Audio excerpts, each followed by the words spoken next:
Salam sayang tak akan pernah hilang, salam rindu tak akan pernah layu, dan salam istimewa tak akan pernah terlupakan.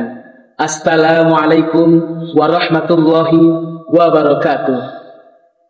Alhamdulillah, alhamdulillahirabbil alamin, wa bihi nasta'in ala umri dunya waddin. Assalatu wassalamu ala asrafil anbiya'i wal mursalin wa ala alihi wa sahbihi ajmain. Amma ba'd.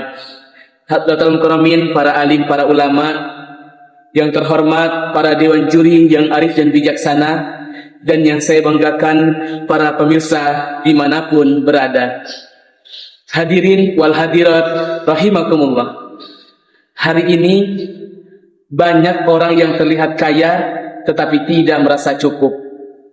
Banyak orang yang memiliki pekerjaan tetapi kehilangan keberkahan. Dan banyak orang yang memiliki penghasilan tetapi kehilangan ketenangan. Bahkan banyak orang yang rela berhutang demi kelihatan sukses, rela mempertaruhkan masa depannya demi keuntungan instan, dan rela menggadaikan ketenangan hidupnya demi pengakuan manusia. Kita hidup di zaman yang dimana sebagian orang lebih takut kehilangan gengsi daripada kehilangan keberkahan. Na'udzubillahi min zalik. Fenomena yang viral ini, hadirin, sangat memprihatinkan. Judi online merusak rumah tangga, pinjaman online menjerat generasi muda, dan budaya flexing atau pamer kekayaan dapat banyak orang berlomba-lomba demi kelihatan berhasil, walaupun sebenarnya mereka terlilit masalah.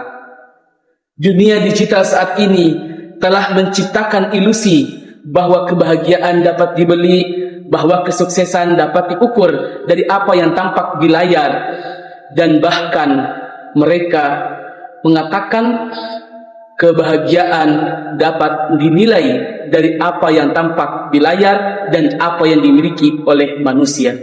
Padahal Islam mengajarkan jauh lebih dalam. Allah Subhanahu wa taala berfirman, "Yahkumur riba wa yurbis shadaqah," yang artinya Allah memusnahkan riba dan menyuburkan sedekah. Quran surah Al-Baqarah ayat 276. Ayat ini sungguh luar biasa, hadirin.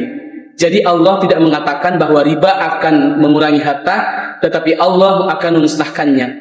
Sebab yang hilang bukan hanya angka yang ada di dalam rekening, tetapi juga ketenangan, keberkahan, dan juga kebahagiaan hidup.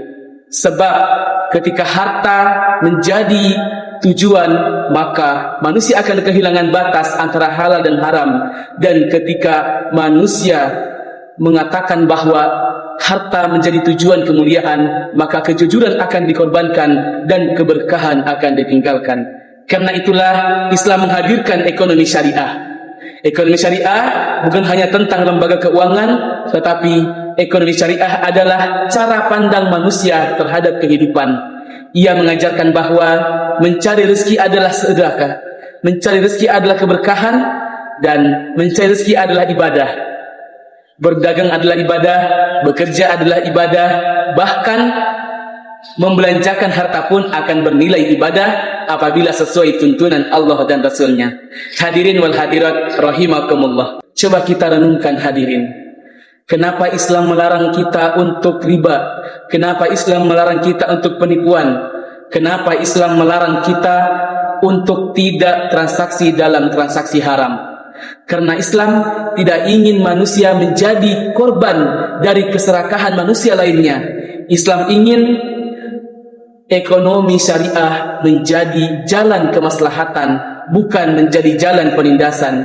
Islam ingin yang kaya membantu saudara-saudara kita yang tidak kecukupan, dan Islam ingin yang kuat membantu yang lemah, bukan memanfaatkan kelemahan mereka.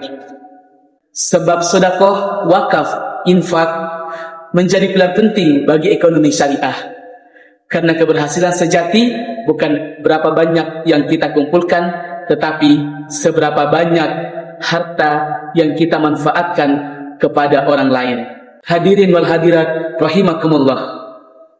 Ada satu penyakit yang menjangkiti manusia modern saat ini, yaitu sifat rasa qanaah, sifat rasa tidak cukup. Seringkali kita membeli bukan karena kekurangan, tetapi karena ingin dipandang oleh orang lain. Seringkali kita membeli, seringkali kita mengejar karena ingin dibandingkan diri oleh orang lain. Padahal Rasulullah SAW telah bersabda, "Laisal ginna an kathratil ard, walakinnal ginna nafas." Yang artinya, bukanlah kekayaan yang banyaknya harta, tetapi kekayaan sebenarnya adalah kaya hati. Hadis riwayat Bukhari dan Muslim. Ada pesan ekonomi syariah yang sering kita lupakan, bahwa manusia tidak akan bahagia hanya menambah harta, tetapi kebutuhan yang paling terbesar oleh manusia adalah bukan tambahan harta, melainkan keberkahan dalam hidup. Hadirin wal hadirat rahimakumullah. Mungkin setelah tausiah ini kita tidak langsung menjadi orang kaya, kita tidak langsung menjadi orang pengusaha besar, tetapi mari kita kuatkan dengan satu tekad, mencari rezeki yang halal, menjauhi transaksi haram, membiasakan berbagi, dan keberkahan menjadi pilar utama dalam kehidupan. Karena nanti setelah kita berhadapan di hadapan Allah Subhanahu wa taala, yang menyelamatkan kita bukan harta yang banyak, bukan kendara yang sering kita kendarai, dan bukan tempat yang sering kita tempati, melainkan harta yang halal, rezeki yang berkah, amal yang ikhlas, dan keberkahan dan kemanfaatan yang kita berikan kepada sesama. Marilah kita menjadi generasi yang bukan hanya sukses secara ekonomi, tetapi juga mulia secara akhlak. Generasi yang bukan hanya mencari keuntungan, tetapi juga mencari keberkahan. Generasi yang menjadikan halal sebagai gaya hidup dan keberkahan sebagai kebiasaan kita. Mungkin itu saja yang dapat saya sampaikan. Pergi berlayar saat mentari cerah, singgah sebentar membeli delima. Harta yang halal membawa berkah, manfaat dunia dan akhirat selamanya. Kurang lebihnya mohon dimaafkan. Aku qouli hadza, ihdinas siratal mustaqim, wallahul muwaffiq ila aqwamit thoriq. Wassalamualaikum warahmatullahi wabarakatuh.